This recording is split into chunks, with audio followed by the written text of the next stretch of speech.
Class and geography are overlain on one another in a way that's different than what we have ever seen before. And as I wrote in the FT on my piece on the London riots, that creates not only anxiety. What is it, according to your own statistics? Poverty rate in London, 28%. 1 million people unemployed or underemployed. Skill differential. You know, those of us who have the cognitive and social intelligence skills to navigate the creative and knowledge economy, no matter what anyone says, in general sees our arc pretty much a straight upward trajectory, even including housing costs. I don't have the data for London on that. I have the data for New York, I have the data from San Francisco, and 300 plus other US metros. Even accounting for higher housing costs, the returns to social intelligence skill, creative skill, cognitive skill outpace those. The returns to physical skill are falling straight downward. Adam Davidson had a great piece in the New York Times about that, how employers cry about the lack of physical skill and don't pay for it, and the returns of physical skill are declining. But it leads to my great sense of where the class divide is. And I may well write a book on this. I've been writing a lot. There's a whole section in Rise of the Creative Class, which you guys were kind enough to put outside there. There's a whole fifth, it was supposed to be in the original edition of Rise of the Creative Class, but my editor said there was not enough space. I wish they had put it in that edition. It's in the new revised edition. If 33% of us overall are members of the creative class, 38–40% of London, East London, it's over half. West London, it's over 66%, over 2/3. The second great class of our time is the service class. That's where my research is increasingly focused. I would hope more of you focus, and I think where policy activism has to focus. I am incensed that there is no conversation on this in my home country, the United States, or Canada. None. The whole conversation about jobs is about bringing back manufacturing or educating people. 65 million Americans work in low-wage, low-skill service jobs, nearly half of the workforce. When you add in the disadvantaged, underemployed, unemployed, and poor, 33% are in the creative class, 66% roughly of the workers and citizens of advanced capitalism, the US, Canada, and United Kingdom, are in the service class, or poor, or unemployed. And there is no focus on this.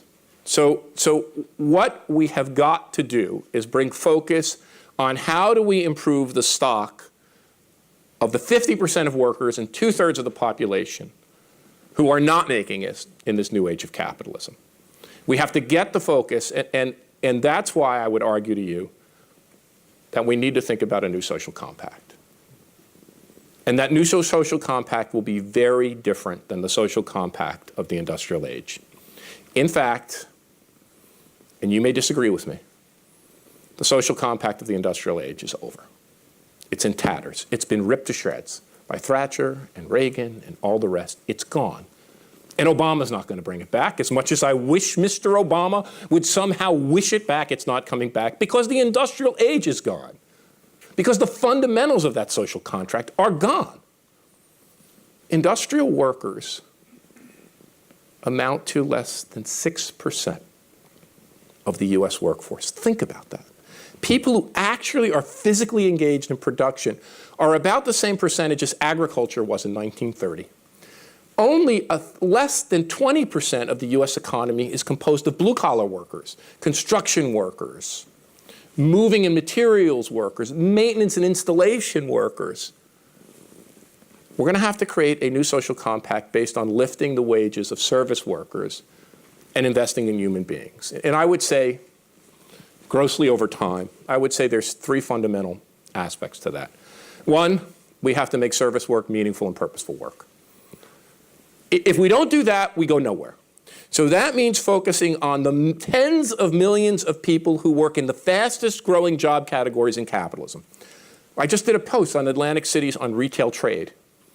Millions of people who serve us in holiday shops, who package and sell us our goods, the people who prepare our foods, who take care of us, serve as our personal trainers, rehab, manicures, hair salons, go on and on, personal care, elder care, daycare. If a creative class worker works in US dollars, $75, $80, $90, $100,000, depending on sector, A service worker averages 20, 25, if they're lucky, 30K. The way in which to elevate service jobs, same principles of elevating manufacturing jobs. Improving the innovative knowledge content, social intelligence content, tapping the creative energy, stoking the creative furnace that lies deep within every single individual, moving from just a creative class to a creative society. The second thing we have to do is we have to dramatically revamp the educational system. That's been handed to us, and your own Sir Ken Robinson, who's become a great friend of mine, knows this better than anyone. We have a creativity squelching, creativity destroying educational system which is based on the factory model. How we can send our kids to these prisons of the mind and believe that they somehow, and then we say socialization. Well, look at the peer pressure, look at the bullying. We need to get, and we need to recommit to openness and diversity. That has to be a fundamental line, not in the sand and concrete, that we have to keep our societies, particularly in the United Kingdom and Canada, Australia and the United States. We have to remain in our great global cities like New York and London, Toronto. We have to remain open because we know that openness to diversity means that we can bring the best minds, recombine and combine, create advantage. And finally, we have to focus on our cities. I think this is the first time in my life, I'm going to be writing more about this, especially urging our president in the United States. Barack Obama won the election, we know why, I've just written about this, on the back of cities. He won the election on the back of cities in the way no other election has ever turned. It was an urban election. The actual turning point in voting by counties was 800 people per square mile. As counties grew over 800 people per square mile, they went from red to blue. You can't find a red city in the United States. So now is the time, because cities are so important to our economy, because urban concentration and clustering is so key, now is the time to make the case for cities, not as centers of pathology and poverty, but centers of opportunity and advantage. And here's the rub. All of us are going to have to lead, because our national politics around the world are increasingly dysfunctional. Ben Barber has a great book coming out, If Mayors Ruled the World. What a difference most mayors, and I come from a city, Toronto, with them, finally he was deposed on my birthday. What a great thing. Can you imagine the best birthday president in the world, seeing the dysfunctional mayor of a city you live in be deposed and removed from office on your birthday? But in general, mayors, regardless of party, have been better at this. They're pragmatic. Here's the one challenge, and I haven't sorted this out. My hunch is these social compacts are not going to be national compacts anymore. My hunch. I'm not telling you I know 100% for sure. My hunch, and this is where the Center for London, our work in New York and Toronto, your work has to come together. And look, we have to stop beating ourselves up. Our field of urbanism is defined by what I'd call the narcissism of small differences on steroids. We bash one another over the head. He's a neoliberal. He wants to bolster capitalism. He wants to hold up gentrification as a model. No. We should have this neighborhood as our example. Look, there are bigger problems and challenges out there that face all of us who want to build a just, more reasonable, more creative, more humanistic world. And we have to stop. We have to have a united front. And if we don't, look, we're done. If we don't, we're done. We have to make a case that this is a critical time to move forward.